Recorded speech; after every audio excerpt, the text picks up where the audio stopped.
मुझे तो फरमा रवा आमून होतब चाहरुम बहुत पसंद है। सुना है वो जंग और खूनरेजी के बड़े खिलाफ हैं। मैं उन्हें पसंद नहीं करता क्योंकि वो आमून पर ईमान नहीं रखते।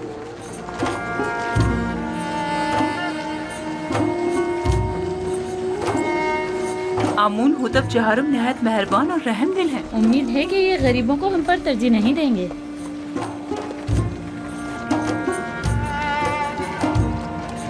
ज़ार सिर्फ मुशीर खास यही है। हाँ, ये वही अजीम मुअब्बिर हैं कि जिसने तमाम मुअब्बिरों को शिकस्त दी थी। यही हैं।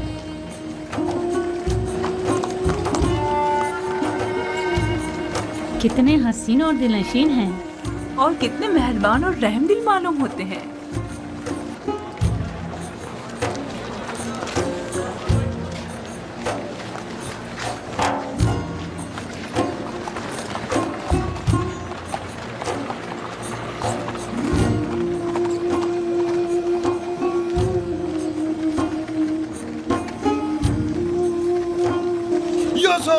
खामोश नादान, फरमा रवा की सवारी गुजरते वक्त सुकूत इख्तियार करना चाहिए।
आमून होतब चहारुम फरमा रवाए मिस्र आज युजारसीफ हकीम जो इल्म तावील ख्वाब में यद तूला रखते हैं और ताबीर ख्वाब में जिनका कोई सानी नहीं, हम इन्हें बतौर मुशीर खास और वजीर ज़राअत मिस्र मुंतखब करते हैं और इन्हें आज मिस्र के आला तरीन मकाम यानी मकाम ज़नी से नवाजते हैं।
मैं दाना व मुदब्बिर फरमारवा मिस्र का सिपासगुजार हूँ। अभी जब फरमारवा आमून होतब मुझे मकाम ज़र्री से नवाज रहे थे तो मेरे जहन में माजी की एक याद आ गई कि जब मैं कसर पुतिफार में था, कारी मामा नदीमा बानो जुलेखा जब भी चाहती कि मुझे हकीर और बेवकत जाहिर करें तो मुझे बादिया नशीन चरवाहा कहकर मुखातिब करती हैं।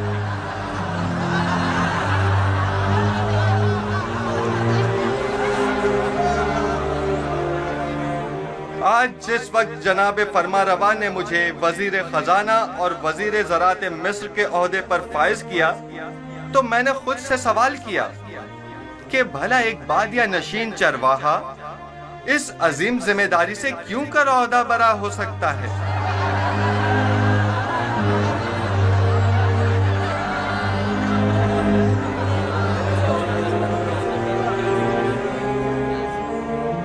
बस एक मर्तबा युजार सिप मेरे हत्थे चढ़ जाए तो एक लम्हे को भी उसे जिंदा ना छोड़ूं। इजाजत दीजिए मैं आप लोगों से उस तरह जिस तरह मैं चाहता हूं और मुझे सिखाया गया है खिताब करूं। मैं खुद को मिस्र के लोगों का खादिम समझता हूं, ना कि उनका आका और सरदार और मालिक व मुख्तार। मैं आप मिस्र के लोगों से चाहता हूं कि मेरा साथ दीजिए ताकि मैं आप सब लोगों की खिदमत बतरीक़ एहसन अंजाम दे सकूं। आप लोग इस बात से तो कमोबेश आगाह होंगे कि मिस्र को 7 साल कहत और खुश्कसाली का सामना है और 7 साल फरावानी नेमत और बारान रहमत का। मैं आपको यकीन दिलाता हूं कि अगर पत्थर पर भी बीज बोएंगे तो वो जरूर सब्ज व बारावर होगा। लिहाजा जहां तक मुमकिन हो अभी से काश्त करना शुरू कर दें और जो काश्तकार जितनी ज्यादा गंदुम काश्त करेंगे और जितनी कसीर मिकदार में गंदुम हुकूमत की तहवील में देंगे, हम उस ज़ेर काश्त रकबे के मालिकाना हुकूक उनके हवाले कर देंगे।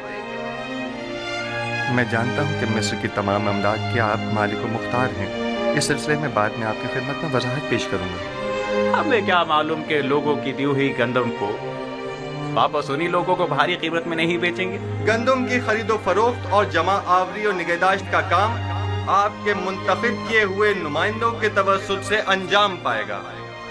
मामूरीन हुकूमत सिर्फ आप पर नजर रखेंगे।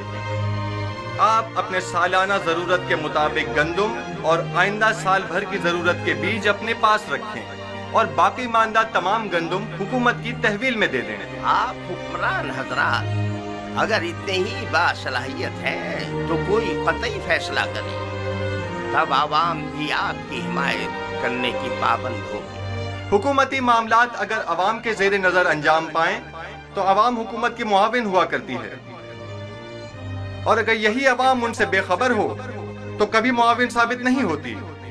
हर शख्स जब अपनी गंदम खुद जखीरा कर सकता है तो तुम्हारे हवाले भला क्यों करे। मुस्तकबिल करीब में हम गंदम की निगहदारी की गर्ज से वसी इम्कानात फराहम करेंगे। अलबत्ता हर शख्स अपनी गंदम अपने पास महफूज कर सकता है, लेकिन अगर किसी भी वजह से जाया हो जाती है तो हुकूमत मिस्र उसे गंदम का एक दाना भी नहीं देगी। हम गंदम सिर्फ उसे देंगे जिससे गंदम वसूल की होगी। हुकूमत की तहवील में गंदम देने से काश्तकार न सिर्फ अपनी अपनी ज़ेरे काश्त जमीनों के मालिक हो जाएंगे बल्कि खुद को कहत के खतरे से भी महफूज रख सकेंगे।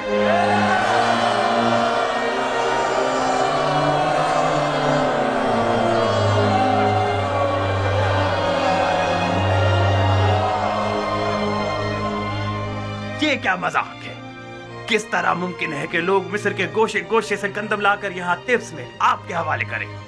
गंदम की वसूली और नक्लो हमल की सहूलत के लिए हर शहर के गंदम के ज़खायर के गोदाम हम उसी शहर में तामीर करेंगे ताकि लोगों को जहमत न उठानी पड़े। क्या उन्होंने तुम्हारी बातें सुन ली? इस कहत से नबरद आजमा होने के लिए हमारे पेश नजर चंद तजावीज हैं जो बाद में आप लोगों के सामने पेश कर दी जाएंगी।